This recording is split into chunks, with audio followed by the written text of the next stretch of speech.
Welcome to the United Cast, this Entertainment Talks podcast for Man United and football. I'm your host Matthew, and today I'm talking about Manchester United's 6-2 win at home in the Premier League against Leeds.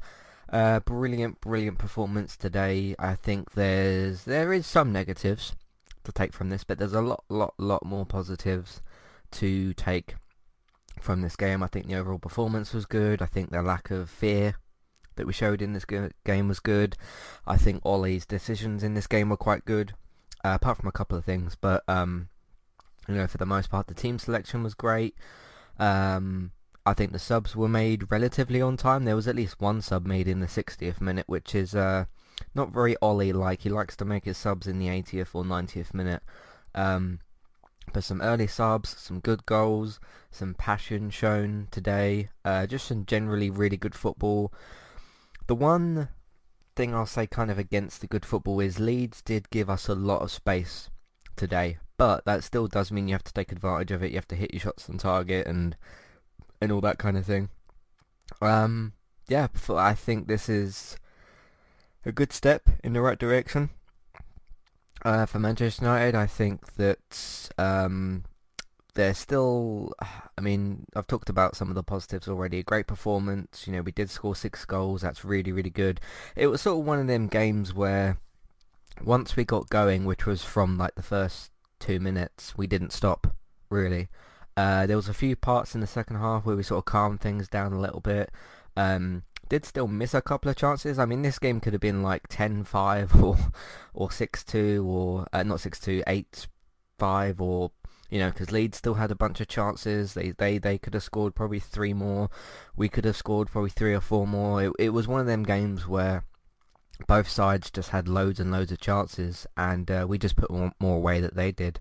I think they were unlucky, Leeds, to be honest. I know that obviously letting in 6 goals is quite a lot, but that Bamford, I think his name is Bamford. Let me just check the team. Bamford missed a couple of chances. He had that chance where he ran past Maguire and Lindelof, take a shot, and I think it went wide. And then he had a header a few minutes later, or about 10 minutes later, and that went over the bar. But look, you go to, play against Leeds, you beat them 6-2, great. That's really good. You've got to still do this every game. I want us to play like that against Everton. I want us to play like that. I think it's Leicester we got after that, because we got Everton on Wednesday, and then Leicester on Saturday, Boxing Day I think, on Saturday. We've got to go and we have to do that all the time. Especially when we're trying to take the lead and trying to go from the start and everything. To start off the game like that with a couple of goals, McTominay playing really well, scoring a couple of goals, really good. But you've just got one of our biggest problems is being consistently inconsistent.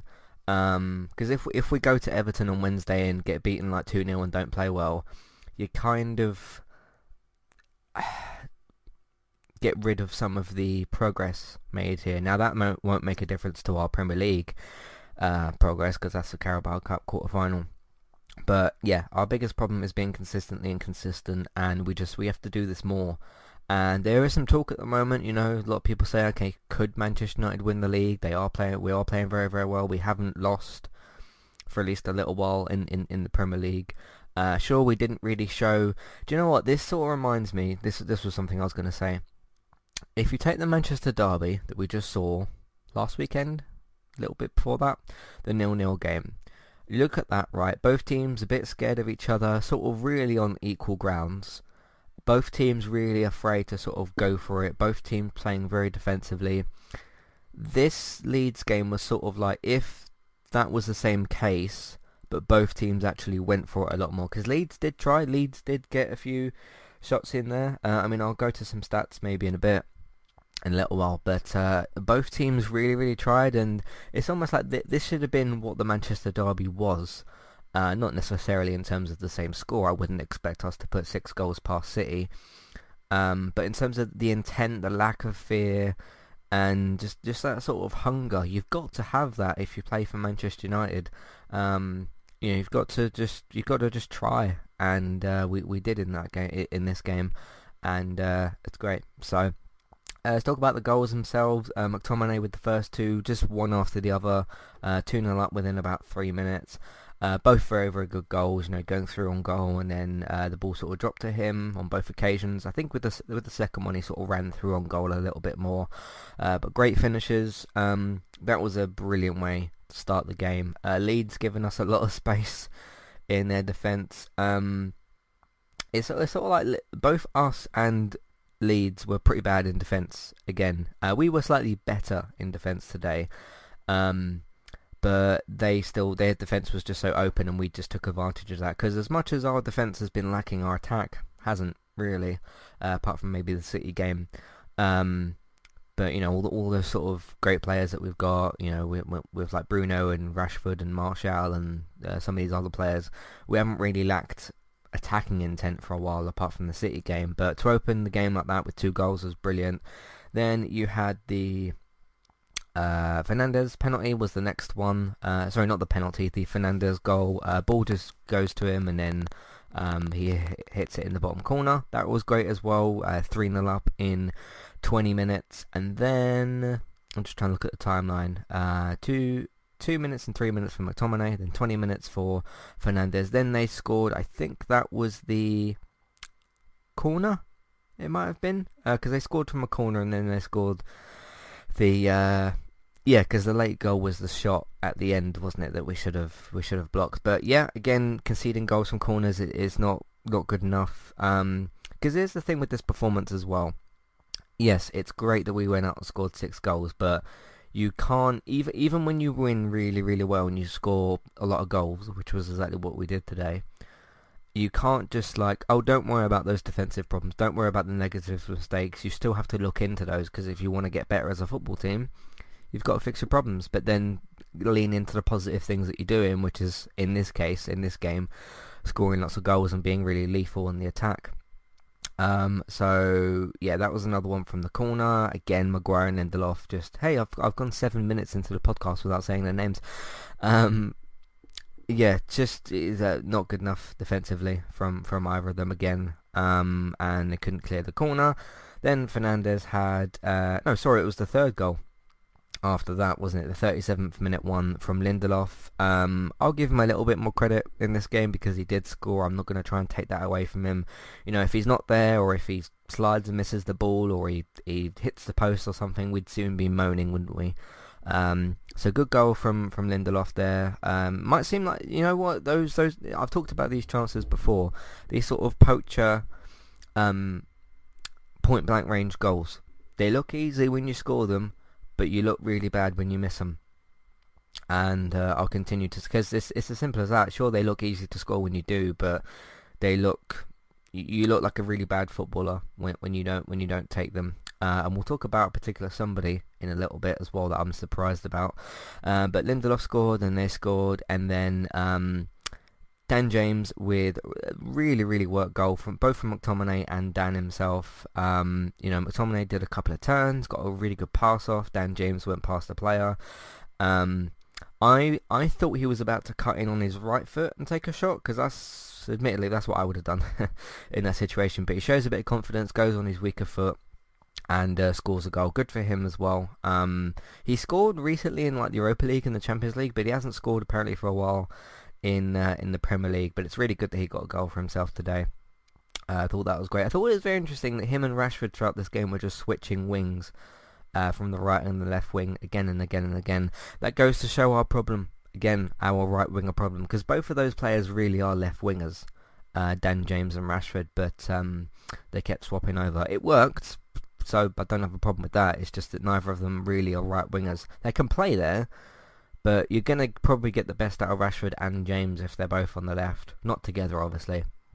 But it just goes to expose some of the team's selection problems, I suppose. Because the only proper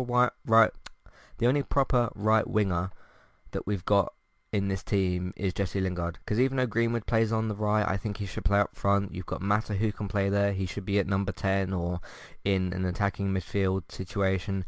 The only actual player, apart from Palestri, who's not actually in the first team yet, and Diallo's not here yet either, yeah, the only other player that's a proper sort of right winger is Lingard, and he's nowhere to be seen at the moment. I think he was on the bench a couple of games ago, but hasn't been seen for a while. But I think I said this on Twitter the other week. If Van der Beek can barely get in this team, how is Lingard supposed to get in this team? Like, it would look even weirder if Van der Beek continued to get left out of the team and then Lingard suddenly made his way back into the team. I mean, they both could get selected, but then you'd have to drop two players out, and who those are going to be, I don't know. So, but yeah, very, very well worked goal from James and McTominay. I thought that was great as well. Good for James to get on the score sheet, like I said. I just don't really get the criticism towards Dan James. Maybe there's something I'm missing. Could he be better? Sure, he's still a young developing player. He's 23, which is still quite young. It's the same age as Rashford now, isn't he? Because Rashford's 23 now. But both of them young British, because James is Welsh and Rashford's English.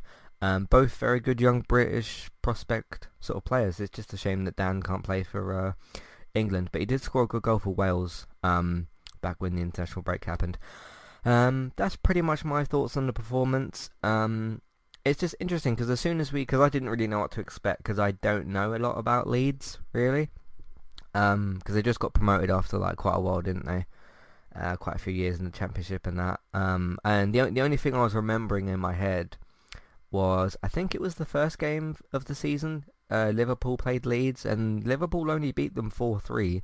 So if you can get 3 goals past that Liverpool team, and that was before Van Dijk got injured, that was kind of one of my sort of, okay, they're capable of scoring a lot of goals, but it seems like they let a lot in as well, which was kind of how it panned out, because they did let in 6 against us, but then they scored 2 against us. So and they probably could have, if they were more clinical, they probably could have scored another 2 or 3. Because like I said, Bamford had some chances. He headed one over the bar and shot a chance wide. And then they just had dozens of crosses in this game that we did not clear at all. Yeah, that's nothing I want to talk about. So yeah, great again in attack. 6 goals obviously, which is really, really good. With us letting in the 2. There is still a lot of defensive worries, clearly. I mean, I thought Lindelof was slightly better in this game, but it's interesting with this game, right? Because I was keeping my eye on Lindelof and Maguire again, as I was with all the other players.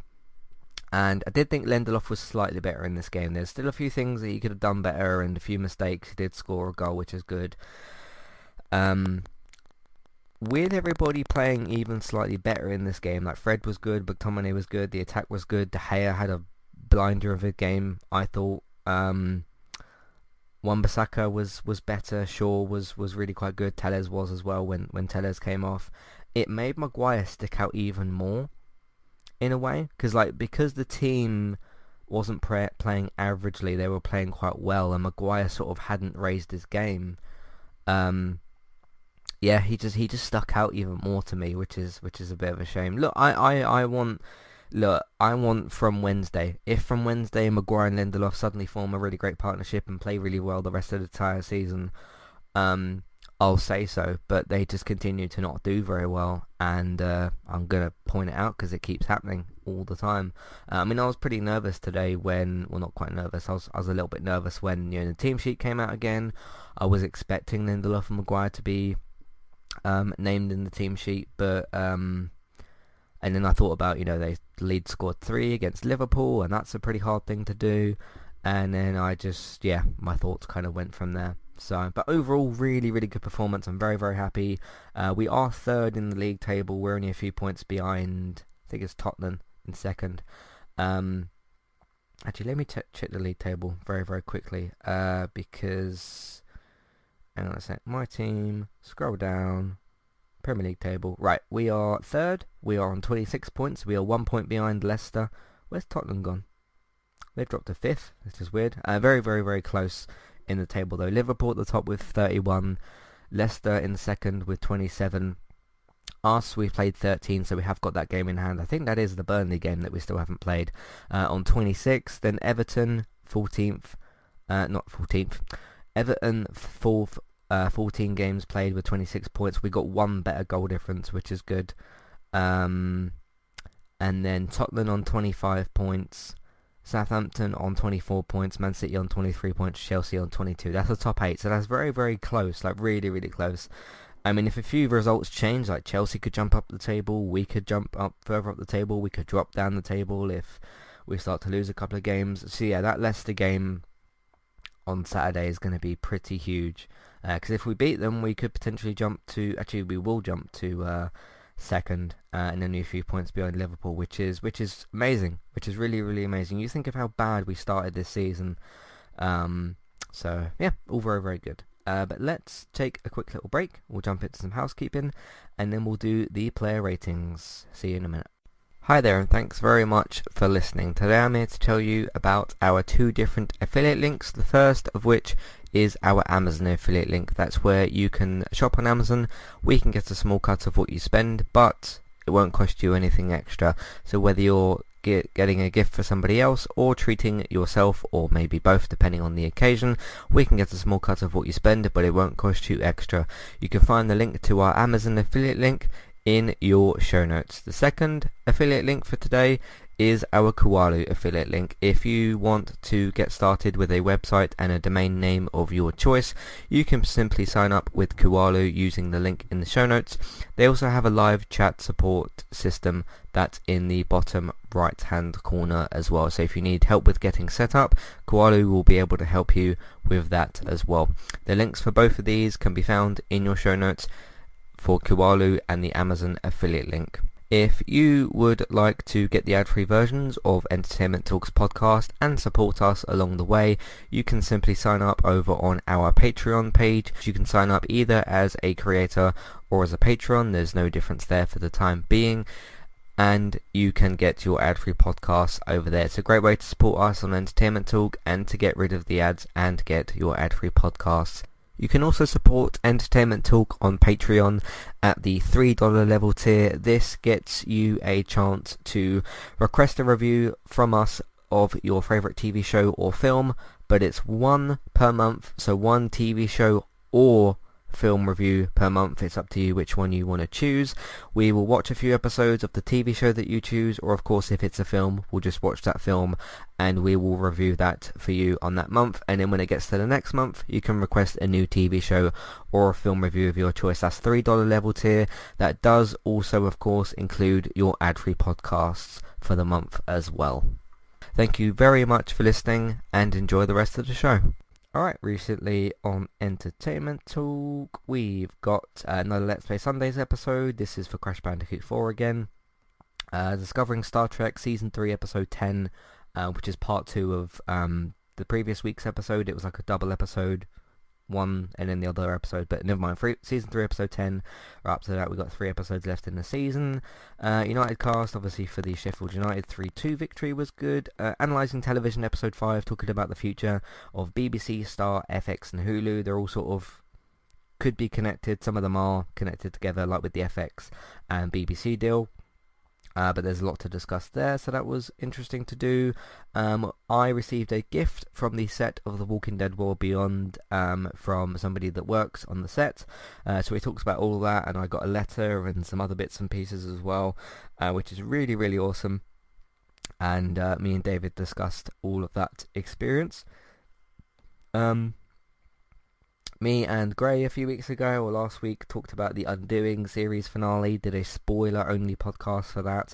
That was talking about, the HBO and Sky Atlantic series with Nicole Kidman and Hugh Grant, so there's that as well. And Gaming Talk, the last one, I did a Spider-Man 3 podcast for the 2021 film, talked about some of the casting information.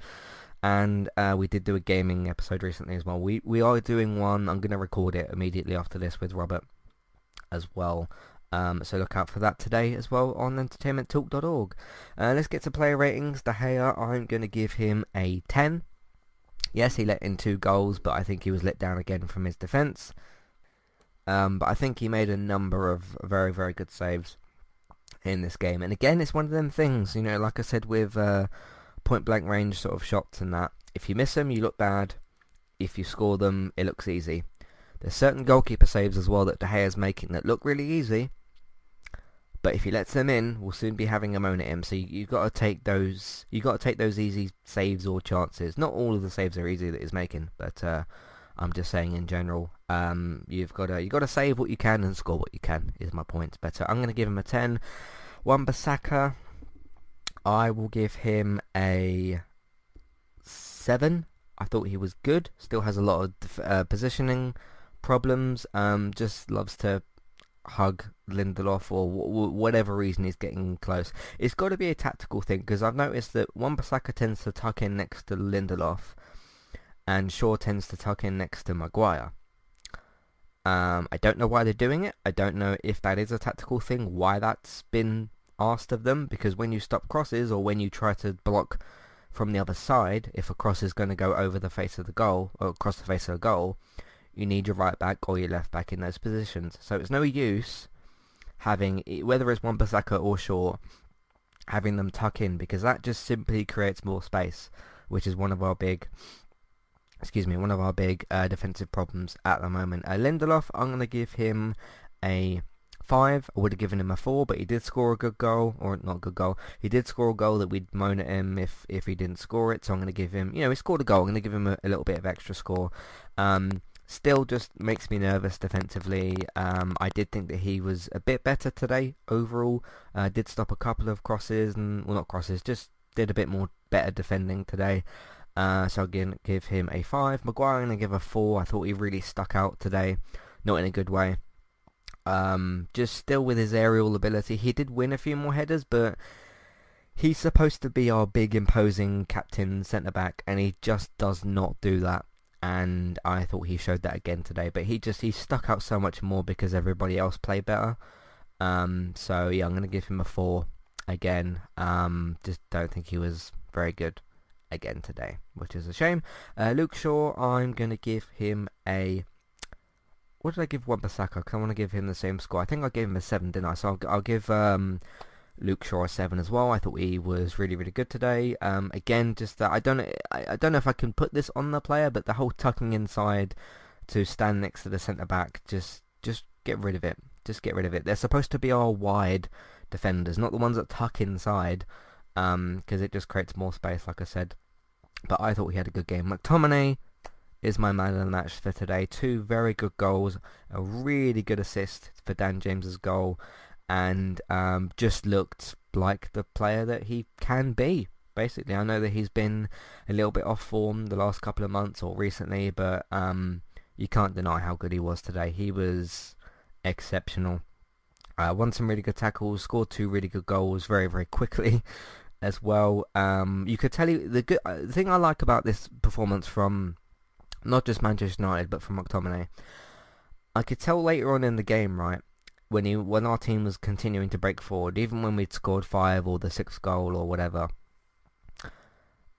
he looked, him and, because Bruno was the other one that got 2, wasn't he? They both looked like, I want that hat-trick, and they kept pushing forward, and that's good. It doesn't matter if we scored 5 or 6 goals or 10 or 2 or however, you've got to keep having that intent to score goals. And we showed that today, and it was great. Fred, I'm going to give him... So I gave McTominay a 10, didn't I? I'd give Fred the same score, 10 as well. I thought he was brilliant today. There was a couple of really good turns, and just overall a very, very good holding midfielders game today. I thought he was great. Dan James, I'm going to give him a 9. I don't think he did much wrong. I think he lost the ball a couple of times, which is why I'm not giving him a 10. I'm giving him a 9. Very, very well taken goal. Look, again...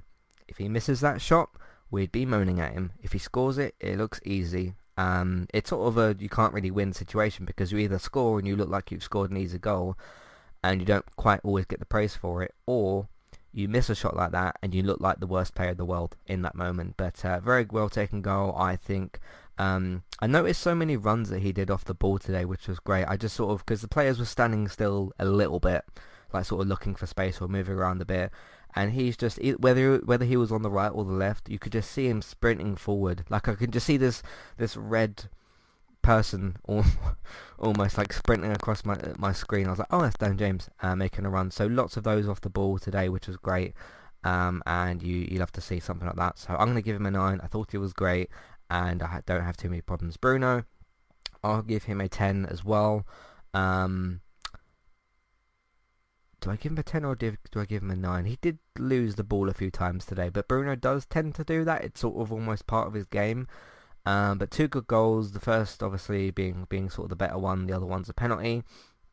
I think he got a couple of assists maybe as well today. But again, just Bruno being Bruno. Whether it's a 9 or a 10, I'll stick with the 10.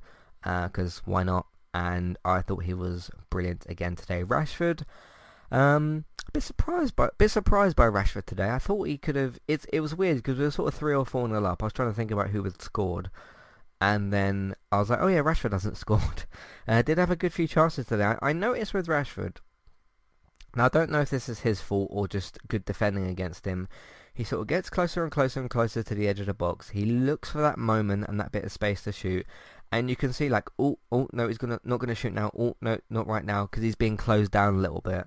And then he sort of ends up maybe passing it or something. Which, if he doesn't find the space to shoot and he passes it, at least he's kept the ball.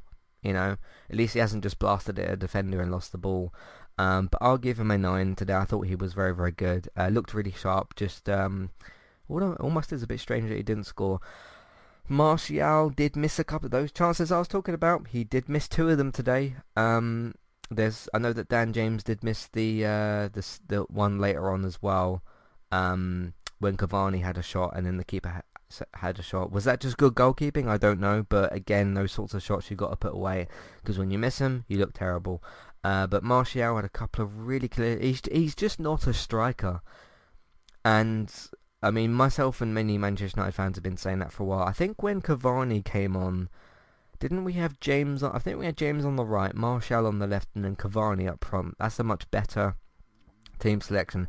I just think he should be playing off the right or off the left, because when we play him at number 9 and he gets through on goal, he misses chances like that, he just makes himself look a bit worse. I'll give him an 8. I do think overall he had a very good game with his link-up play and that sort of stuff, but that's what he does as a winger. He's just not a striker. But yeah, he did miss some chances today, and yes, we won by 4 goals and all that, but you've still got to take those chances. And it was just disappointing when he didn't today. So, but I'll give him an 8. Let's go to the bench. Cavani, very surprised with Cavani. Couple of chances. I've been saying he's the predator in the box, so to speak. Just didn't quite put those chances away. It was strange. Because I was like, oh, Cavani's going to score this, and then he just didn't. I mean, I've got to give a bit of credit with that double save I was talking about a second ago. You've got to give a bit of credit to the goalkeeper for that. I mean, that's a very, very good double save, and sometimes keepers just do that, but still, you've got to outclass the goalkeeper, haven't you? So I'll give Cavani and James a little bit of a knock for both of those, because they both did take one shot after the other, but it was a very good double save at the same time. So, yeah, there's that. I'm not going to give a score to Cavani necessarily. I'll give him an average 6, whatever. Tellez came on, looked bright. Average 6, I suppose. Van der Beek came on, looked bright. Average 6 as well, I guess. I don't have too much more to say about them. So there you go. Because yeah, if you look at just read our bench out. So we've got Bailey. Again, don't know why he's not playing. I don't know what he's done wrong. Pogba, Cavani, Mata, Greenwood, Henderson, so Dean Henderson the keeper, Tellez, Matic and Donny van der Beek. That's what I mean. When you look at that bench and you look at our starting 11, and there's been a few arguments lately, is like, okay, where's Lingard gone? Where has he gone? Who do you take out of that team? Because on the right, when we've pretty much got James or Rashford, you'd put either Mata or Greenwood there probably. So if you got that many players that, again, shouldn't really be playing in that position but are, where does Lingard fit in with that? There's just not enough space in the team for him at the moment, and I don't know. I mean, I've said before, I don't think he's good enough for the team. That's just my opinion. But in terms of the actual different topic of can he get his way back into the team, I just don't see how he can, because there's just no space for him. Like if Donny's as good as he is, which he is very, very, very good, and he's shown that consistently, he doesn't get in the team himself. So if you can't find a space for one player who has proven themselves in Donny, how do you find space for a player who hasn't proven himself with Lingard? It just doesn't quite work, does it? So it's not a further criticism of Lingard. I'm just looking at the realistic team space with the selections because there just isn't any space. But anyway, very, very, very good win. Looking forward to Wednesday for us to play Everton. We can win the Carabao Cup. There's no reason why we can't. I'm looking forward to that game. So I will see you all again on Wednesday night. And that will be actually the last United cast for the year. I'm going to return in the new... I don't know which game for yet, but I'll figure that out at a later point. But thank you all very much for listening. If you would like to send in your thoughts, feelings, questions, comments, or maybe concerns about Manchester United or anything related to Entertainment Talk, Matthew at entertainmenttalk.org, Twitter eTalkUK, there's a contact page and information in your show notes. Yeah, if you like what you've heard today and you want to support more of what we do here, you can find us on Patreon, the $1 and $3 level tiers for ad-free podcast and review options. Word of mouth, you can simply tell people that you know about the website and your iTunes feeds by searching for Entertainment Talk. Either word of mouth, just tell people, or social media, Facebook, Twitter, and different Facebook groups and all that sort of thing. Twitch, Bex is streaming daily over there. If you search for Trista Bytes, Trista Bytes, go and search for her over there for geeky gaming, chatter, and all that sort of fun stuff. For Bex on Twitch, Trista Bytes, Trista Bytes. You can find me as well on Twitch, eTalkUK. I am still streaming my PES. It's called Master League, isn't it? On that, you can find me doing that and playing some other different games. For up-to-date, reliable TV and film news, Geektown and geektown.co.uk, and on podcast services. Go and vote on the Geektown Awards, geektown.co.uk/awards. Just go and do that. You've got until the 31st of December to do that. And lastly, look out for Let's Play Sundays. Thanks very, very much for listening, and I'll see you on Wednesday night. Goodbye.